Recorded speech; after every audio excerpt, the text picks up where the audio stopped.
바울이 의와 절제와 장차오는 심판을 강론하니 벨릭스가 부러워하여 대답하되 시방은 가라. 내가 틈이 있으면 너를 부르리라. 25절 다시 봉독하였습니다. 사도 바울 죄인으로서 유대인의 암살 계획을 피하기 위해서 예루살렘에서 가이사랴까지 호송이 되었습니다. 그곳에는 그 지방을 다스리는 로마 총독 벨릭스가 주재하는 곳입니다. 그때는 행정과 사법이 필요합니다. 그러므로 바울은 종종 벨릭스 앞에서 재판을 받게 된 것입니다. 그런데 한 번은 그가 그 안에 유대 여자 두루실라와 같이 예수 믿는 도를 듣고자 해서 바울을 자기 집으로 청한 것입니다.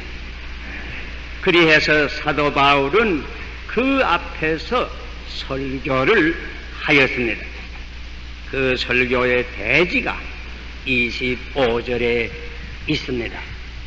의, 절제, 장차 오는 심판.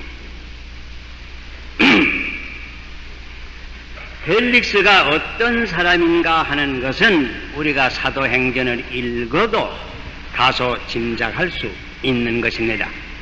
그는 돈을 사랑한 사람이올시다.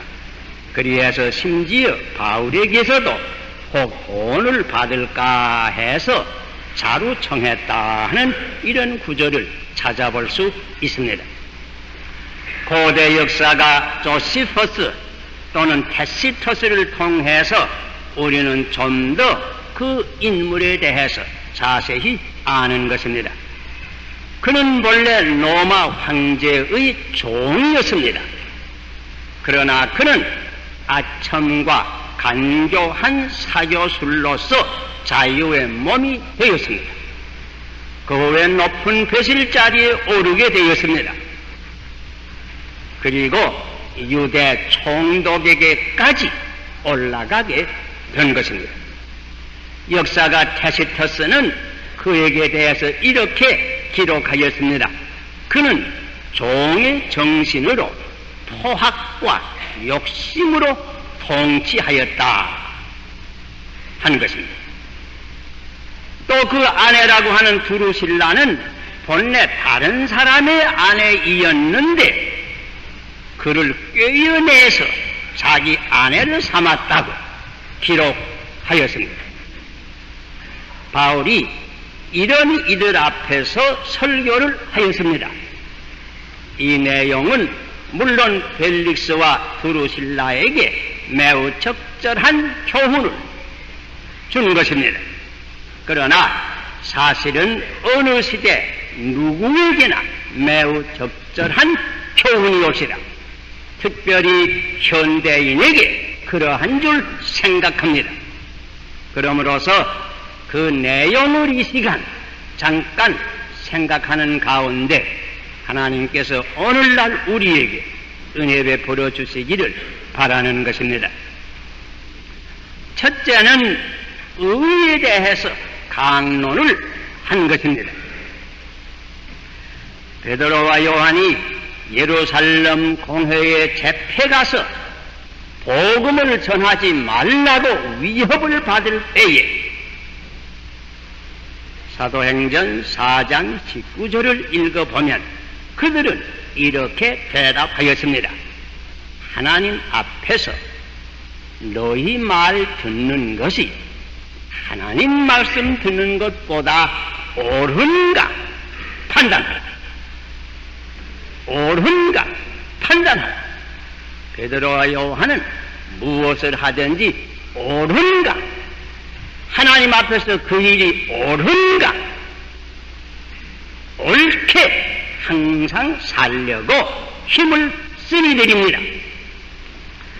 인간 행동의 기준은 이해가 아닙니다.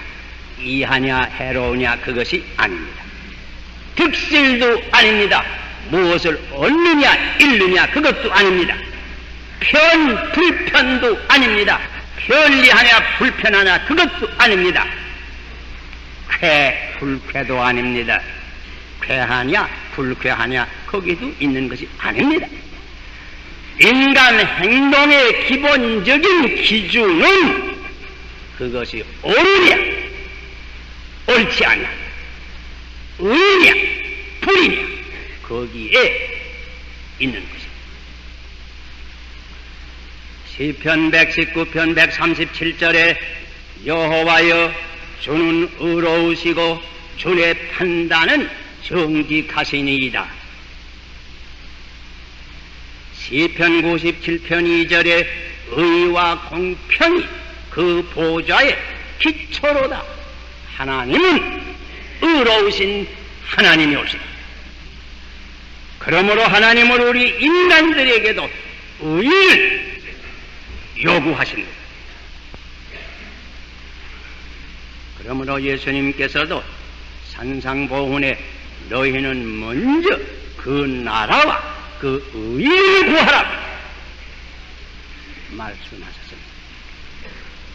의 사모하기를 줄이고 목마른 것 같이 하는 자가 복이 있다고 말씀하신 것입니다.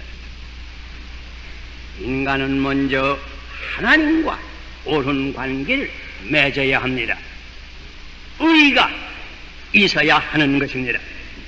하나님을 믿고 그의 성호를 찬송하며 그에게 감사와 기도로서 예배를 드리는 것은 옳은 일입니다. 마땅히 할 일입니다. 그의 뜻에 순복하는 것은 옳은 일입니다. 마땅히 해야 할 일입니다. 그의 뜻의 표현인 자연의 법칙과 도덕의 법칙에 순복하는 것은 옳은 일입니다. 마땅히 해야 할 일입니다. 그의 맡기신 사명을 충성히 감당하는 것은 옳은 일입니다. 마땅히 해야 할 일입니다.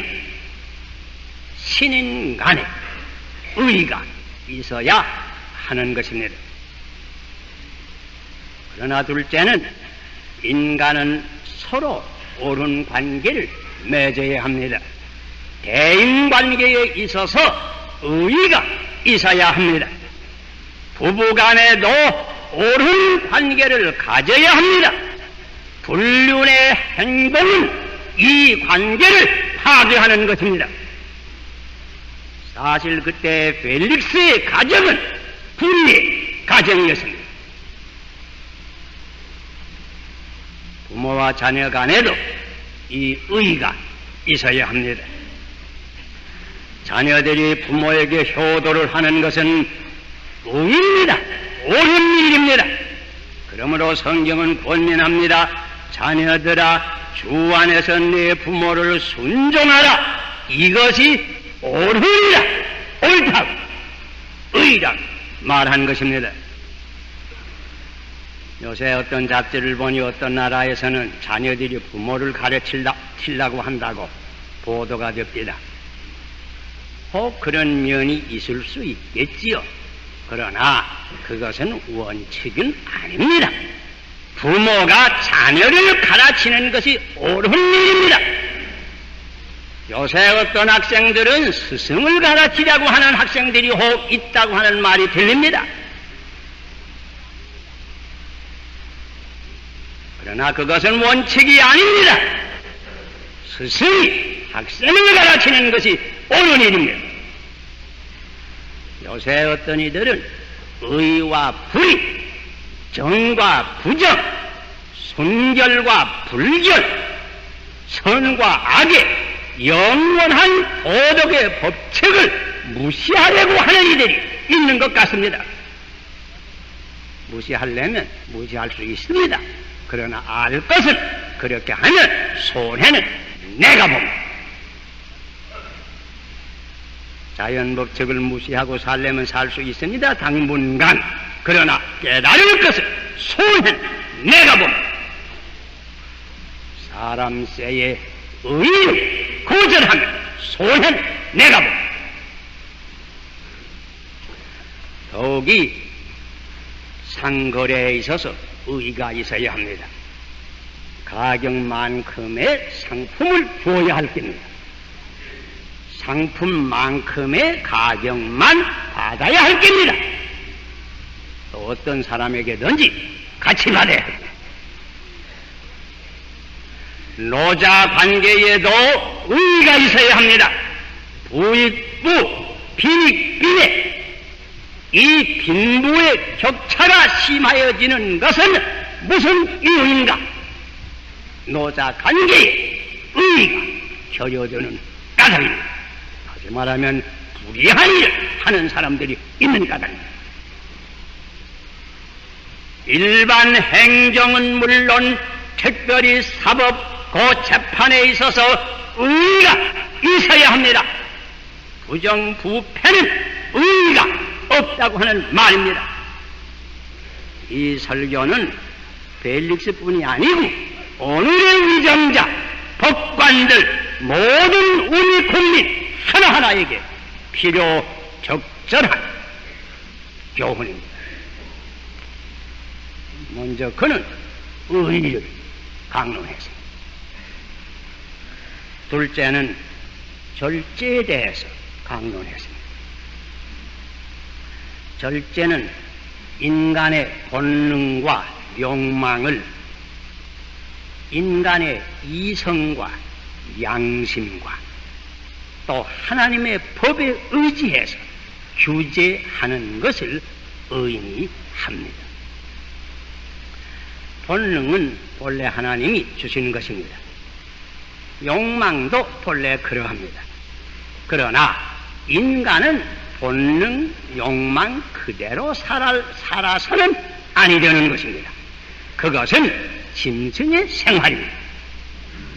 하나님께서는 이것을 제어하기 위해서 우리에게 이성을 주셨고 양심을 주셨고 또 법을 주신 것입니다.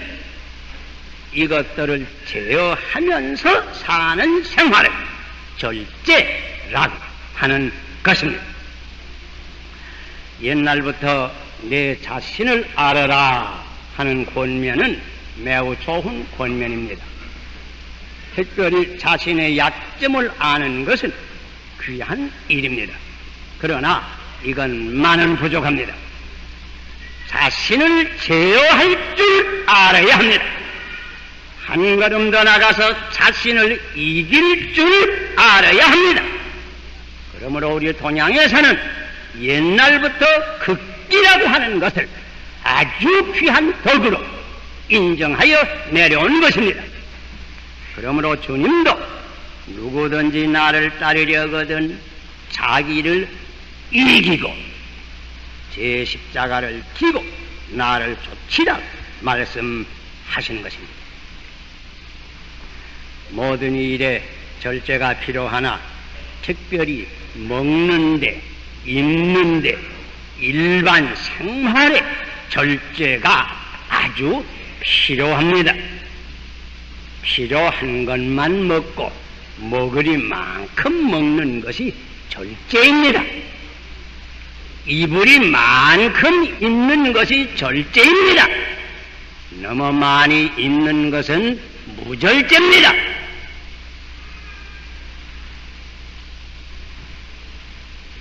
또 반면에 너무 덜 입는 것도 무절제인 줄 압니다. 어떤 여자들은 너무 덜 입는 것 같습니다. 수입에 맞춰와서 생활을 하는 것이 절제입니다. 월급은 한 달에 5만 원씩밖에 못 받는데 매달 7만 원씩 부인이 쓴다고 할 것이면 그 가정은 결국 파탄이 되고 말 것입니다. 수입에 맞게 사는 것이 절제 생활입니다. 그런데 옛날부터 인간들은 필요한 음식 이외의 다른 것들도 많이 먹기 시작했습니다. 술도 먹고 담배도 먹고 어떤 사람은 애편까지 먹고.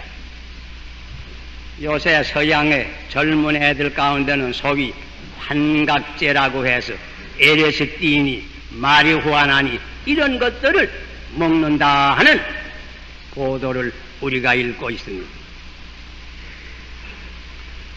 대학생들 가운데 하긴 농촌 계몽대원으로 나갔다가 보고하는 말을 읽어보니 농촌에 현재 한국에 3대 악이 있는데 첫째는 과음, 술 많이 먹는 것, 둘째는 도박, 노름하는 것, 셋째는 미신이다. 그거 아마 사실일 거예요. 3대 악. 우리 사회에 일반적으로 3대 악이 무엇이겠는가? 아마 여기도 첫째는 술 먹는 것, 많이 먹는 것, 둘째는 부정부패, 셋째는 음란입니다.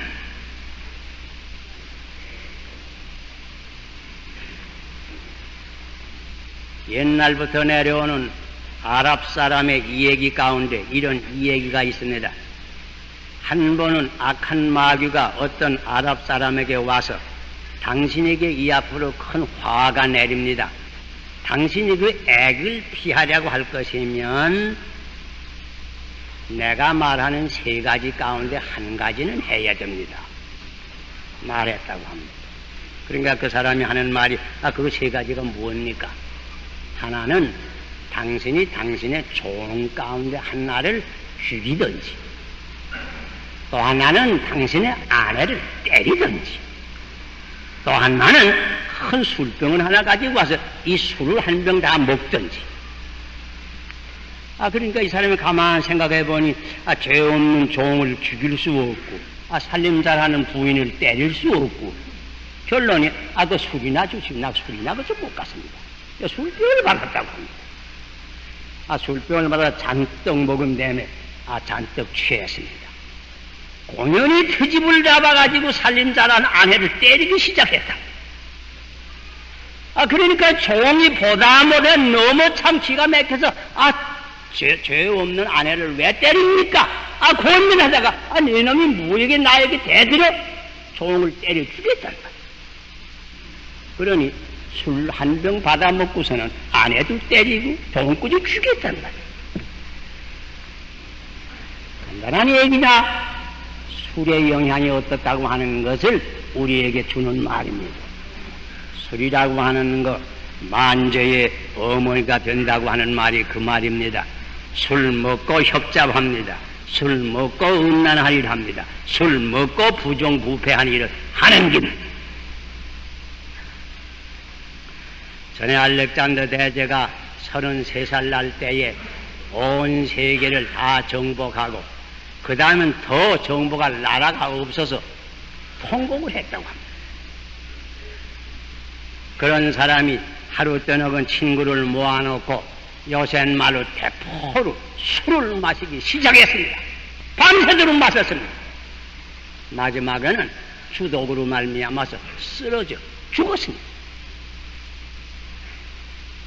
알렉산더 대제가 천하는 정복했으나 자기 자신을 이기지는 못했습니다. 절제 극기의 덕이 필요합니다. 특별히 우리 한국 사람의 약점 가운데 하나는 이 절제할 줄을 모르는 겁니다. 솔직히 말해서 여기 중국 사람들은 술을 들어 먹어도 술 규정하는 거 별로 못 봅니다. 제가 세계 여러 도에 많이 다녀봤지만은 아마 그 사람들 다 술 먹지요. 그러나 우리 한국처럼 거리에 술 먹고 비틀거리며 다니는 거 다른 큰 도에서 한 번도 보지 못했습니다.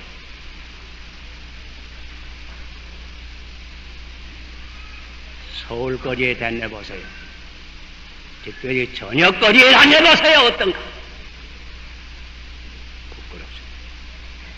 문화인으로서 부끄럽습니다.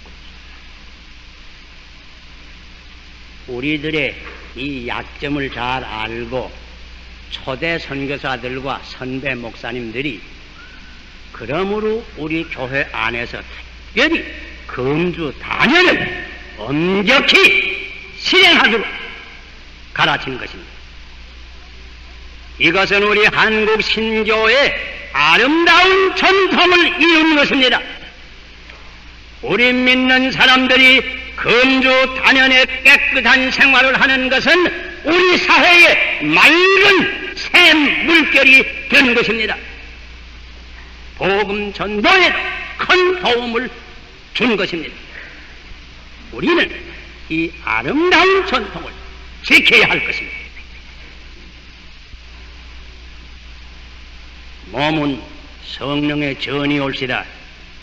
성령의 전을 불필요한 것으로 더럽히지 마십시오. 그리고 셋째로 사도 바울은 장차 오는 심판에 대해서 강론하였습니다. 고린도전서 4장 3절 이하를 읽으면 거기 사도 바울이 세 가지 심판, 혹 판단을 말합니다. 사람의 심판이 있다고, 곧 인간의 법정이 있습니다. 마음의 심판이 있다고, 곧 양심의 법정이 있습니다. 하나님의 심판이 있다고, 곧 하나님의 법정이 있습니다. 인간은 누구나 항상 이 세 법정 아래에서 심판을 받으면서 삽니다. 그런데 그 첫째 법정, 인간의 법정은 제일 부정확합니다. 그것은 인간은 외모를 보고 속을 보지 못하는 까닭입니다. 그보다도 정확한 판단을 나리는 법정은 양심의 법정인데 양심의 법정도 언제나 정확한 것은 못 됩니다. 왜? 양심이 부패할 때가 있는 것입니다. 언제나 정확한 법정은 하나님의 법정입니다. 우리는 이 법정 아래서 산다고 하는 것을 기억해야 되는 것입니다. 또 하나님의 심판은 두 가지 종류가 있습니다. 하나는 현재의 심판이요, 또 하나는 미래의 심판입니다. 현재에도 개인적으로, 국가적으로, 역사적 심판이 있습니다. 하나님의 맷돌이 천천히 돌아가나 매우 보드랍게 갈아내는 것입니다. 그러나 여기 사도 바울이 말하는 심판은 그것은 아닙니다. 미래의 심판을 의미합니다. 장차 올 심판을 의미합니다. 바울이 아덴에서 선포한 말씀과 같이 천하를 공의로 심판할 날을 의미합니다. 현재는 다 섞여서 살고 있습니다. 그러나 사냥과 면양을 갈라 세울 날이 옵니다. 알곡과 쭉쟁이를 분별할 날이 오는 것입니다. 우리가 다 반드시 그러시도의 심판대 앞에 드러나 각각 선악간에 그 몸으로 행한 것을 따라 심판을 받을 때가 오는 것입니다. 복음 요한계시록 20장 11절 이하를 읽어보세요. 장차 오는 심판이 있습니다. 자, 그런데 사도 바울의 설교가 여기까지 이르니 벨릭스가 부러워서 말합니다. 시방은 가라고. 내가 틈이 있으면 장차 너를 또 부르겠다. 자, 그렇게 해서 설교를 중단시켰습니다. 이것은 큰 유감이 올시다. 더 벨릭스가 조금만 더 참았으면 죄의 싹슨 사망이나 하나님의 은사는 우리 주 예수 그리스도 안에 있는 영생이니라. 회개하고 예수를 믿으면 죄사함을 받고 구원을 얻는 진리를 강론했을 텐데 그만 중단을 시켰어. 결론을 못 듣고 말았습니다.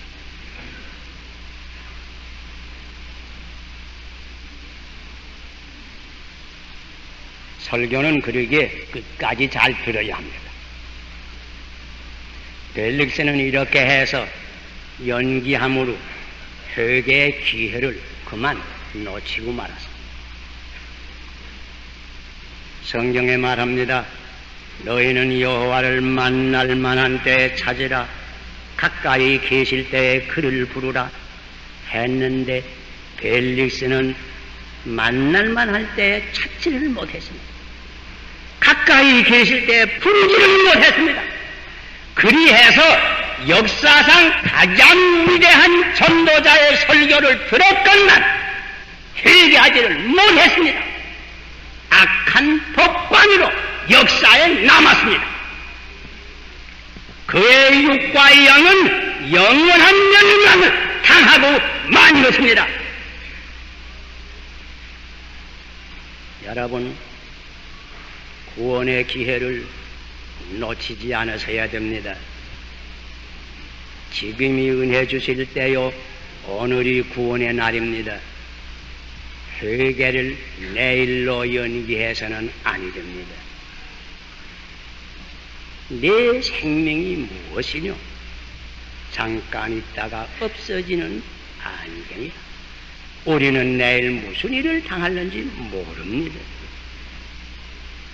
우리 가운데 한 분이라도 교회에 출입은 하지만은 아직까지 온전히 회개하고 주님을 내 구주로 온전히 영접하지 못한 분이 계시면 이 시간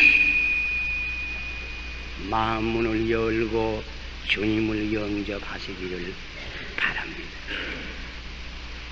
지금 구원의 날입니다. 인간 생활에는 의의가 있어야 합니다. 인간 생활에는 절제가 있어야 합니다. 인간은 이 세상에는 늘 사는 것은 아닙니다. 장차 오는 심판이 있습니다. 그러므로 성경은 우리에게 이렇게 경고합니다. 로마서 13장 12절 이하 일찍이 어거스틴을 깨우친 성경 구절을 다시 읽을 때 들어보시기를 바랍니다. 밤이 깊고 낮이 가까웠으니 그러므로 우리가 어두움의 일을 벗고 빛의 갑옷을 입자. 낮에와 같이 단정히 행하고 방탕과 술 취하지 말며 음란과 호색하지 말며 쟁투와 시기하지 말고 오직 주 예수 그리스도로 옷을 입고 정욕을 위하여 육신의 일을 도모하지 말라. 기도하십시오.